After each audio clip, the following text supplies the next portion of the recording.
This program is rated PG. It contains themes and scenes which may not be suitable for very young audiences. Parental guidance is advised. The views and opinions expressed by the host do not state or reflect those of the company and its management. Furthermore, the views, opinions, and insinuations made by the host or guest do not reflect those of the show, the management, and the network.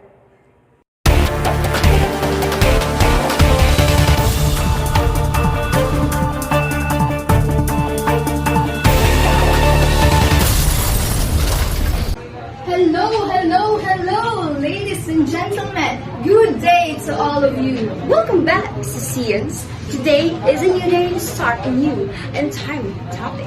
Welcome to the new episode of our show, Data with C and C.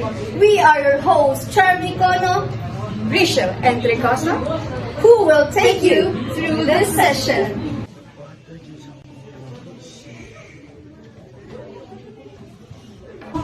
In this episode, we will talk about mandatory ROTC.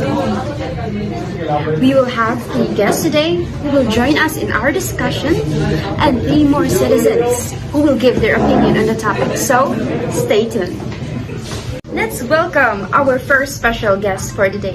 She is a lawyer and politician. The 3rd female Vice President of the Philippines. The youngest Vice President in Philippine history. As well as the Secretary of Education. And the daughter of our former strongman President Rodrigo Duterte. Ladies and gentlemen, let's give a massive round of applause to our Vice President, Ma'am Sara Duterte Carpio.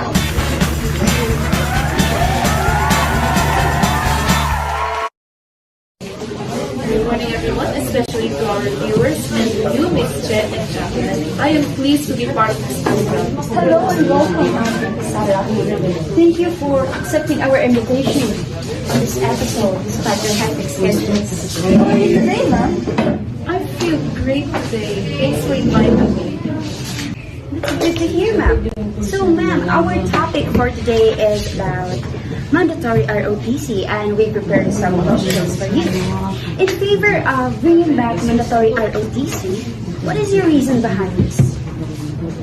It would be better to bring back the Reserve Officers Training Corps, college course, and make it mandatory so that we can develop a new generation of disciplined and patriotic youth. What we need right now is a new generation of youths who are disciplined and have love for the country. Filipino youths who will help the government in forging and fortifying peace and progress in our country. So, ma'am, do you have a message for our Filipino youth? To our young people who will be subject to mandatory ROTC in the future, this program will not be a burden to you. ROTC will help you develop your whole character and mold your full potential of capability to serve and protect our country. Thank you for answering our questions, ma'am. I hope this will shed light and open the minds of our youth who are hesitant to agree to this issue. Pagbibili ng gamot, dapat subok, dapat trusted, dapat dekalidad. Oh, Unilab yan. Oh, Unilab yan. Pagbibili ng gamot, siguraduhin mo na. Unilab yan. Unilab yan. Pagbibili ng gamot, siguraduhin mo na. Unilab yan. Unilab yan. Trusted quality healthcare. Unilab yan. Okay, let's welcome our second guest, the criminology students who undergo ROTC. And they are going to share their knowledge of what is the importance of ROTC.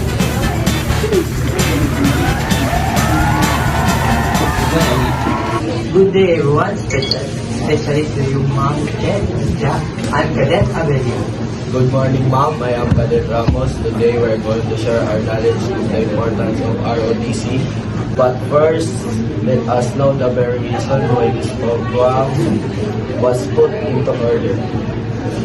Reserve Officer Training Corps, or ROTC, aims to provide military education and training to students in order to mobilize them for national defense preparedness.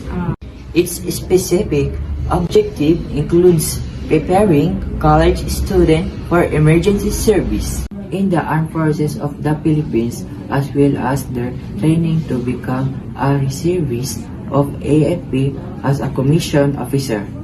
So basically, as presented by the definition of ROTC, it is important because it develops and teaches us college students to be disciplined in character and the readiness to be of service to our country, Philippines, when needed. Thank you. That is very informative for our viewers. ROTC programs provides world-class leadership development as well as valuable team buildings and networking opportunities. It also opens the door to specialized training with your local unit, which may include airborne, air assault, medical training, and other technical skills. Oh, that's a great opportunity for students. Well, apart from our guest, it is not complete without the views and opinions of our citizens. Earlier, we asked some citizens in different areas and asked for their views regarding the mandatory ROTC. Let's watch this. Roll VTR. Sir, excuse me. Are you in favor of mandatory ROTC? Yes or no, and why? As a student, I absolutely agree, ma'am. I can't wait to bring back the ROTC. I'm very excited to gain new experiences, while at the same time having an opportunity to serve the community and our country. Excuse me, sir. Are you in favor of mandatory ROTC? Yes or no, and why? I strongly agree, ma'am, and I will fully support our government for this matter. I really think it's time to bring back the ROTC so that our youth will be disciplined. Hello, ma'am. Are you in favor of mandatory ROTC? Yes or no, and why? I do not agree with the idea of making ROTC mandatory. It will be difficult for students. They can only be exposed to the sun for a long time. I experienced that when I was in college. Another problem with this is that it can lead to hazing and corruption. And as a storekeeper, I only earn a little. I will not be able to meet the needs of my students if ROTC becomes mandatory. In my opinion, they should focus on teaching subjects that stimulate patriotism, not forcing students to perform military training. So, partner, are you in favor of implementing mandatory ROTC? So partner, as what I have observed today, our youth are not used to hardships, so when adversities in life come to test them, they easily get discouraged and lost their sight of their future. Additionally, partner, our youth today are addicted to social media, which had a lot of negative effects to their mental and physical health, which is not really good for them. So for me, I am favor to implement it. Thank you for watching. That's the end